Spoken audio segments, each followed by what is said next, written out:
Welcome to This is Baseball.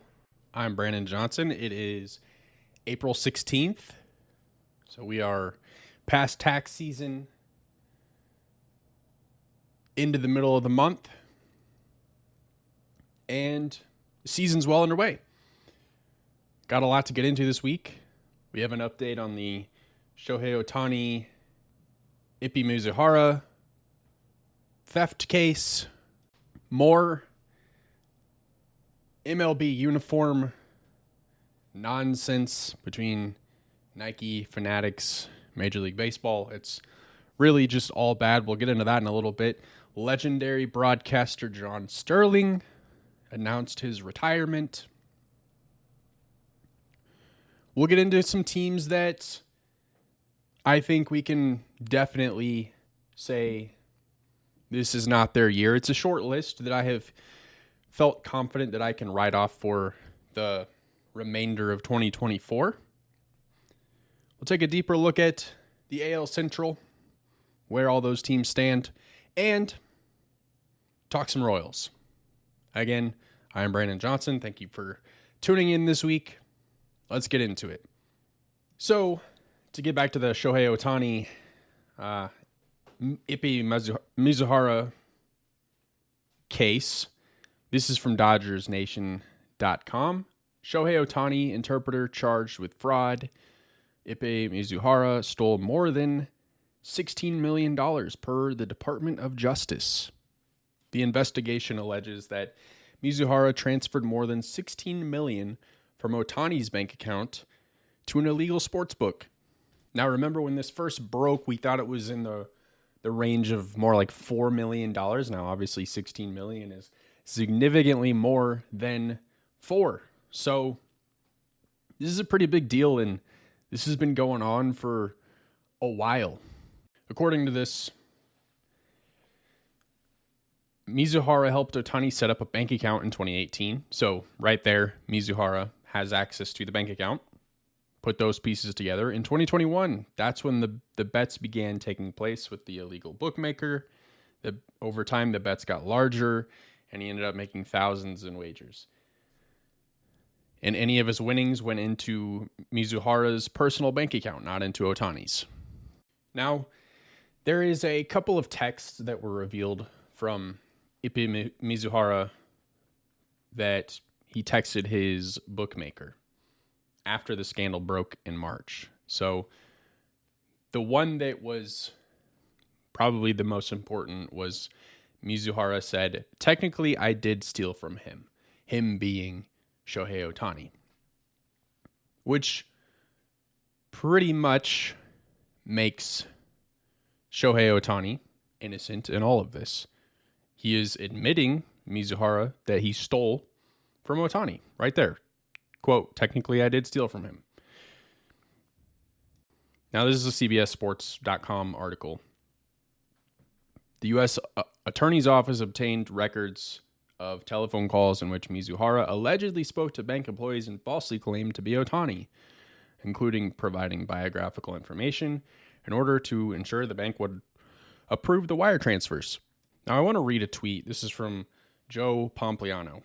Ippei Mizuhara allegedly placed 19,000 wagers between December of 2021 and January 2024, according to the Department of Justice. Average bet, 12,800. Winning bets, 142 million. Losing bets, 182 million. Total losses, 40 million. The Department of Justice says he never bet on baseball. So, sounds like Ippei Mizuhara, while he's doing these highly illegal activities, didn't cross the line and bet on baseball games. Because this was when this news broke that,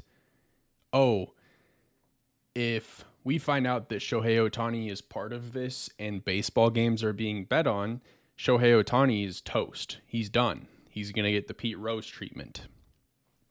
Banned from baseball. All of this has come out now that Shohei Ohtani was stolen from, and he's a victim in this case. And it's unfortunate because Mizuhara and Shohei Ohtani were best friends. They were together pretty much all the time. This was somebody that Shohei Ohtani was supposed to trust and felt that he could trust. And Ippei Mizuhara abused that trust and did some terrible things that are now coming to light, and he's now paying the consequences for actions that he chose to make. Now, if there's more to that story, we'll obviously get into it at a later time.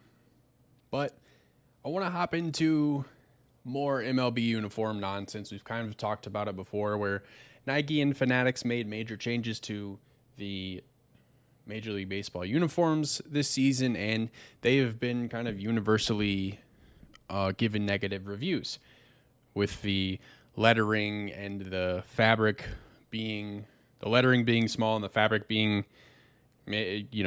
see-through. A lot of the road uniforms have mismatched grays. The Dodgers specifically, the jersey and the pants, the gray not matching.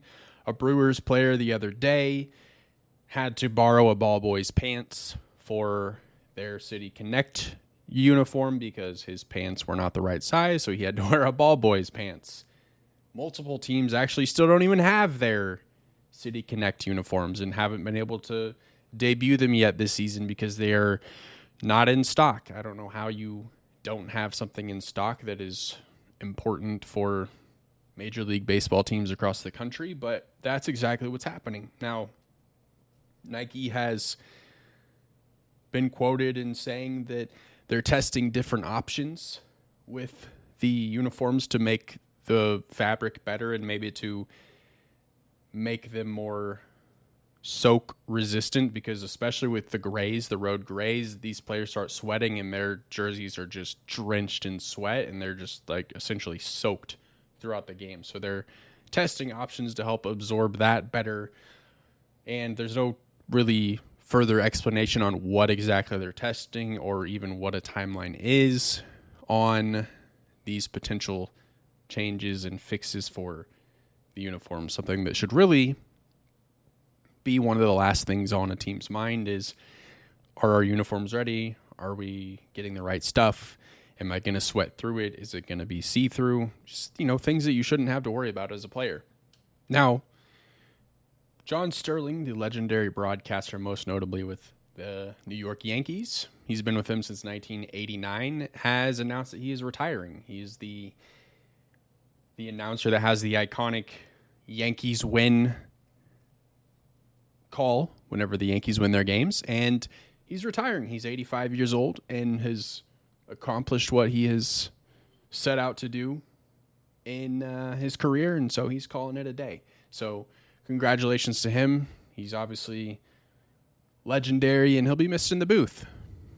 Baseball Hall of Fame manager Whitey Herzog has passed away at the age of 92. He was a manager with the Texas Rangers, California Angels, Kansas City Royals, and most notably the St. Louis Cardinals, who he won a championship with in 1982. He's passed away at the age of 92. We are thinking of the Herzog family while they're grieving the loss of their loved one. Texas Rangers top pitching prospect Jack Leiter, son of Al Leiter, just got called up by the Texas Rangers, and he is set to make his major league debut on Thursday against the Detroit Tigers. He was drafted by the Rangers in 2021. Leiter has pitched 3 games so far in the minors this year. He's 1-1. He has a 3.77 ERA. He's pitched 14 innings, 25 strikeouts in those 14 innings, and a whip of .98. So he's been throwing the ball really well for Round Rock Express, the Rangers AAA affiliate. And, man, 25 strikeouts in 14 innings is insane. So make sure to watch him on Thursday make his major league debut against the Detroit Tigers. Now, I said earlier that I have a list of teams that I feel confident that I can already write off for the rest of 2024. And I'll go over teams that, aren't doing well, but I'm not ready to say they're not, I'm not ready to say that they're done. And I think, looking at the Astros, they're 6-12. I think that they have everything in them to turn that around. Inside it, the Cardinals are 8-9. I still think that they have a pretty good chance of winning their division. But let's get into some teams that are done by, and it's only mid-April, and it's a list of 3, and 2 of them are in the National League. One of them is in the American League. It is the Miami Marlins, the Colorado Rockies, and the Chicago White Sox. And I'll start with the Marlins because that's a team that I actually thought had the potential to do pretty well this season, and I was incredibly wrong. Most of their issues have come from the pitching staff. It's a pitching staff that has suffered injuries, but they've also been just one of the worst pitching staffs in the league. Their starting rotation has had an ERA over 5. Their bullpen has not done anything to really help them be successful. They've blown a lot of leads late in games and just aren't giving their team a chance to win. And obviously, pitching is arguably the most important thing that you can have on your team. Good pitching, that is. And right now, the Marlins don't have that, and they're sitting at a record of 3-14. Now, I just talked about how bad the Miami Marlins pitching was. Well, the Rockies are even worse. They have the worst ERA in all of baseball, sitting at 5.93, just under 6, obviously. They're 4-13 as a record. Their whip is the worst in the league at 1.7. Their average against is also worse in the league, 294. So they're really just not having a good time from a pitching perspective out in Colorado. Now, offensively, they're basically middle of the pack out in Colorado. They're not the worst, but they're definitely not the best. But their woes really start with their pitching staff. Now, in Colorado, maybe their offense isn't the biggest problem with that roster, but I can tell you that for the White Sox, that is most of the problem. They have the worst offense in the league. Actually, until yesterday, they had the worst average in all of baseball at 195. Now they're at 196 as a team average. The Twins are actually worse than the White Sox from an average standpoint at 194. But White Sox they aren't getting on base. Have a on-base percentage of 268. They're also not slugging. Their slugging percentage is 300. So, yeah, they have no pop on that team. They just signed Tommy Pham to get some help offensively. And no offense to Tommy Pham, but if you're signing him to give your roster a jolt, then you are absolutely desperate for the help. The Marlins, Rockies, and White Sox are all 3 in for a very, very long season and really just getting started. So buckle up if you're part of that fan base. And I can tell you that I've been there as a Royals fan as recently as a year ago. It is not a fun place to be. But that's not the case with the Royals this year. Actually, the Royals this year have been incredibly fun. They are sitting at 11-6. Second place in the American League Central. They're half a game back. Obviously, 11-6 is an incredibly small sample size, but if you look at what the Royals were doing a year ago, they were horrendous. They've won 11 games already this season. They didn't win 11 games in 2023 until the middle of May. So obviously a drastic improvement. I said a couple weeks ago that the Royals only brought 7 starters back from the 2023 squad into 2024. So they definitely had a big overhaul on the roster. And it has paid off so far. The Royals have the highest run differential in all of baseball at plus 39, which obviously means that they're scoring a lot of runs and they're not giving up a ton of runs. And if you need a comparison for somebody that's on the opposite end of this, the Chicago White Sox, who I just talked about, are sitting at minus 53 for their run differential, which is the worst in the league by about 20 runs. So just to further kind of prove that the White Sox are not having fun. Royals are tied for 5th in home runs hit this season, so definitely slugging, hitting the ball out of the ballpark, hard hit baseballs, extra base hits. It's a team that is just doing well, and it feels like they are for real.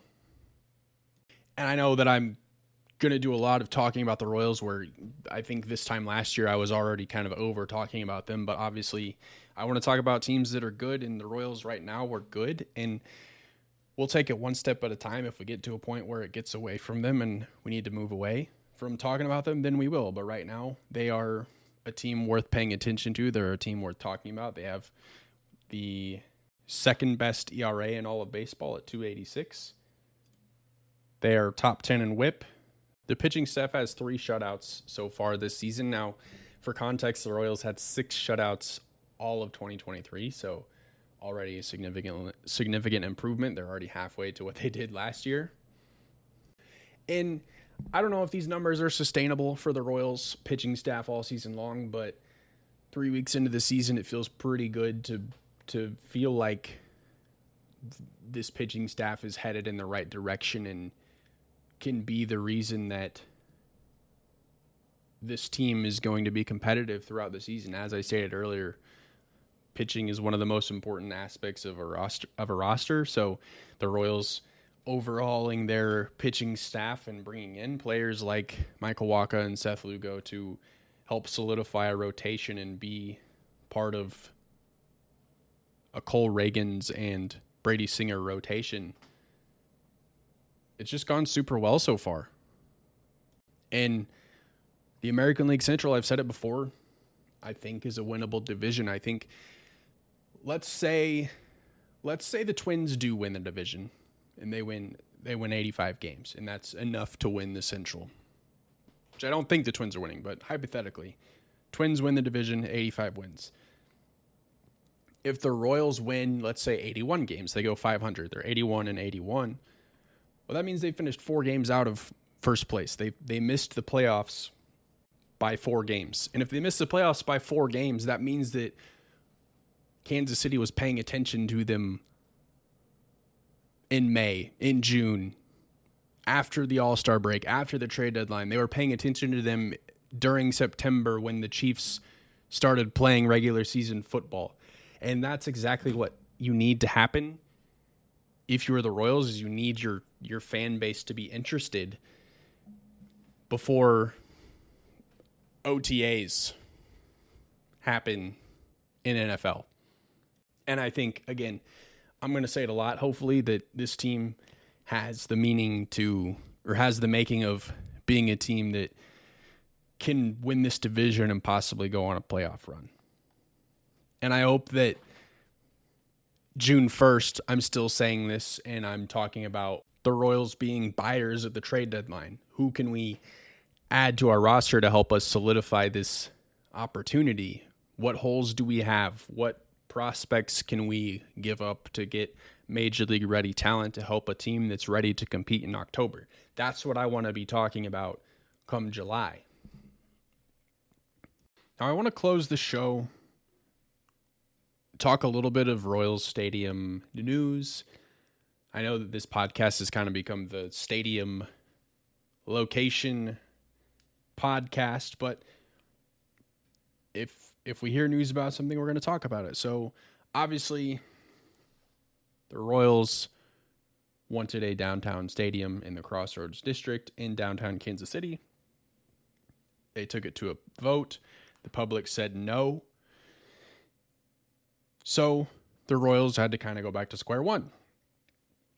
Well, yesterday, the Kansas City manager Brian Platt, in an interview, said, "The city is in talks with both teams and will take the lead on future negotiations, displacing Jackson County government from that role." So if you're close to Kansas City, you know that the Royals were negotiating with Jackson County. Frank White, former Royals Hall of Famer, number retired by the Royals, fired by the Royals. He was part of those negotiations. He was kind of holding up a lot of stuff for the Royals to get this stadium thing going. He at one point vetoed the special election for the stadium tax that got overturned by Jackson County. This guy's just been trying to get in the way due to a personal vendetta that he has with the Royals himself. Now, the Royals aren't innocent either. They didn't do a good job of campaigning for this downtown stadium. They kept changing plans. They weren't very transparent about really anything that was going to be happening. They were making changes to the plans a week prior to the April 2nd vote. So there was a lot of going on. It was a big mess, but this is saying that Kansas City is going to take the place and the Royals might not have to deal with Jackson County at all, which means they don't have to deal with Frank White at all, which is good for the Royals because